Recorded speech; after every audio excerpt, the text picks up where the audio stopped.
Naam, habari za wakati huu na karibu tena ni kupasha yale ambayo yanaendelea sasa hivi nchini Tanzania na katika nyanja za kisiasa siku ya leo. Habari njema kwa vijana waandamanaji waliokamatwa na kufunguliwa mashtaka ya uhaini baada ya machafuko ya uchaguzi na maandamano, na pia habari mbaya kwa utawala leo. Ubonyeza alama like kisha subscribe na ubonyeza alama kengele kabla ni kupasha ripoti hizi kwa kina na kwa undani zaidi.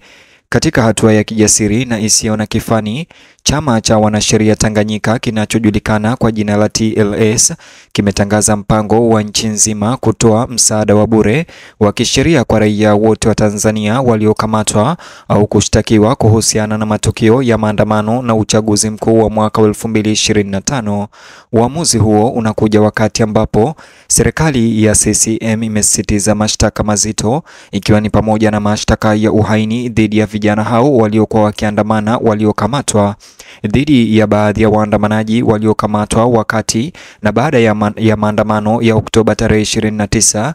Leo wamepokea habari njema.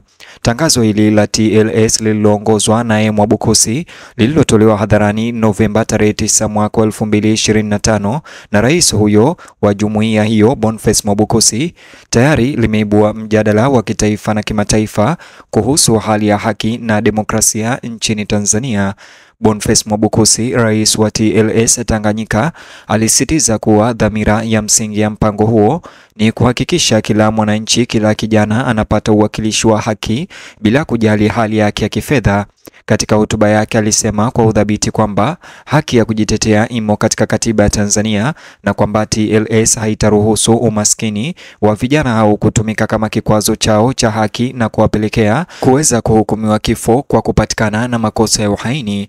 Ujumbe huo ulikuwa mwito wa moja kwa moja wa kuchukua hatua, ukisisitiza mvutano unaokuwa kati ya serikali kushughulikia upinzani na jukumu la taasisi za kisheria kulinda uhuru wa raia wote wa Kitanzania. Katika mpango huo, zaidi ya wanasheria 40 wamepewa jukumu la kutoa huduma za bure katika mikoa mbalimbali nchini Tanzania kuwatetea vijana waliokamatwa wakati wa maandamano, ikiwemo Dar es Salaam, Iringa, Tabora, Njombe, Morogoro, Kigoma, Shinyanga, Arusha, Kilimanjaro, Mwanza, Songwe, Mbeya pamoja na Mara. Jijini Dar es Salaam pekee zaidi ya watuhumiwa 200 wanakabiliwa na kesi katika mahakama ya hakimu mkazi Kisutu katika kesi kuu 4, miongoni mwao ikiwa kesi za uhaini. Miongoni mwa wanaowakilisha washtakiwa hao ni mawakili maarufu wa haki za binadamu kama vile Peter Kibatala, Mpale Mpoki, Hekima Mwasipu na Frederick Msaki, ambao wamejitolea kwa muda na utaalamu wao kuwatetea vijana hao waandamanaji.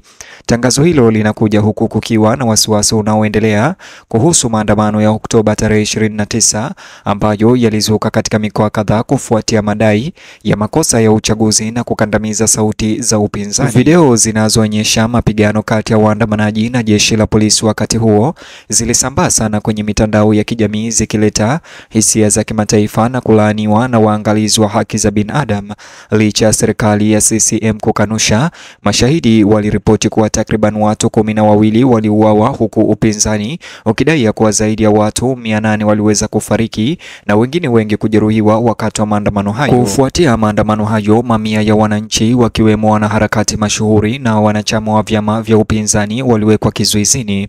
Baadaye serikali ilishutumu baadhi yao kwa kuchochea ghasia na machafuko na kupanga njama ya kuyumbisha taifa la Tanzania.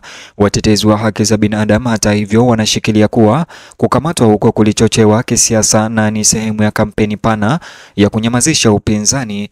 Mpango wa TLS Tanganyika kwa hiyo unatazamwa na wengi kama kitendo cha ukaidi na ujasiri kusimama kidete kutetea utawala wa sheria katika mazingira ya kisiasa yanayozidi kuchafuka. Katika kukabiliana na shinikizo lililokuwa likiongezeka, jeshi la polisi Tanzania kupitia taarifa za kamanda wa mkoa Jumanne Muliro lilitupilia mbali madai kwamba vyombo vya ulinzi na usalama vililenga kwa makusudi waandamanaji wa amani na kuwaua. Muliro alisisitiza kuwa kukamatwa mara mara nyingi kunahusiana na tabia ya uhalifu badala ya kujieleza kisiasa.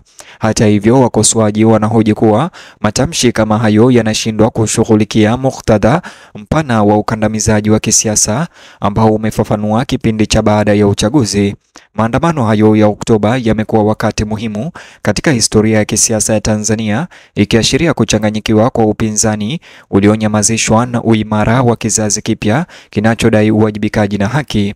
Mashirika ya kimataifa ikiwa ni pamoja na Human Rights Watch na Amnesty International tangu wakati huo yameitaka serikali kuhakikisha uwazi katika uchunguzi kuhusu madai ya mauaji na kuwekwa kizuizini kinyume cha sheria. Katika mazingira haya ya kutokuwa na uhakika na hofu, mpango wa TLS, chama hicho cha wanasheria kikiongozwa na Mwabukusi, unaonekana kama miale ya matumaini kwa familia nyingi zinazotatizika kutumia mfumo wa haki kwa ukosefu wa pesa. Mwabukusi alisisitiza kuwa msaada huu hauchukui nafasi ya uwakilishi wa kisheria wa kibinafsi, bali unapanua upatikanaji wa haki kwa wale ambao hawawezi kumudu. TLS pia ilitoa onyo kali kwa vyombo vya dola na viongozi dhidi ya kuwanyanyasa au kuwatisha mawakili wanaojihusisha na utetezi wa kesi nyeti za kisiasa. Nikidoko alisema utawala wa sheria hauwezi kuishi kwa hofu. Mwabukusi alisema, akisisitiza kwamba kuingilia kati kwa uwakilishi wa kisheria kunadhoofisha mfumo wa kidemokrasia wa nchi.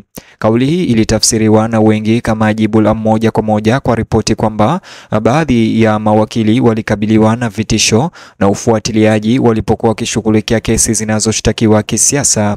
Hii ni kulingana na madai ya Mwabukusi. Waangalizi wanaona kuwa msimamo wa TLS Tanganyika wa kuchukua hatua unaashiria mabadiliko katika mijadala ya kisheria na kisiasa ya Tanzania, hasa wakati huu ambapo uhuru wa raia unaonekana kupungua. Wataalamu wa sheria wameeleza hatua hiyo kama lazima la kikatiba na sharti la kimaadili, na kukumbusha mamlaka kwamba demokrasia haiwezi kustawi bila mfumo wa kisheria ulio huru. Mpango huo umepata msaada kutoka kwa mitandao ya kitaifa ya haki za binadamu na misheni za kidiplomasia kote Afrika Mashariki. Katika taarifa iliyosambazwa na Jambo TV katika mtandao wao wa kijamii wa Twitter, mashirika kadhaa ya kutetea haki za binadamu yamepongeza TLS, chama hicho cha wanasheria Tanganyika, kwa kusimama kidete bure huku kukiwa na mvutano wa kisiasa, na kuitaka serikali ya Tanzania pia kutambua na kuheshimu uhuru wa taaluma za kisheria. Walisisitiza kwamba juhudi za jumuiya ya sheria zinapaswa kulindwa, sio kuzuiwa. Hali ya kisiasa nchini Tanzania imesalia kuwa tete tangu uchaguzi wa Oktoba tarehe 29, kukiwa na ripoti nyingi za kukatika kwa vyombo vya habari, kukamatwa kwa kiholela na vitisho vya wafuasi wa upinzani. Wakati Rais Samia Suluhu Hassan amehimiza hadharani utulivu na umoja na amani, wakosoaji vilevile wanahoji kuwa utawala wake bado haujachukua hatua madhubuti kuchunguza madai ya kutumia nguvu kupita kiasi wakati wa maandamano. Mtazamaji, ni hayo tu niliyokuandalia katika taarifa ama video hii. Chukua sekunde yako moja kubonyeza alama like kisha subscribe, alafu nijuze maoni yako upande wa maoni ama upande wa comment section chini ya video hii, kisha bonyeza box hicho kwenye screen yako, kitakuelekeza katika video ama taarifa zetu mpya.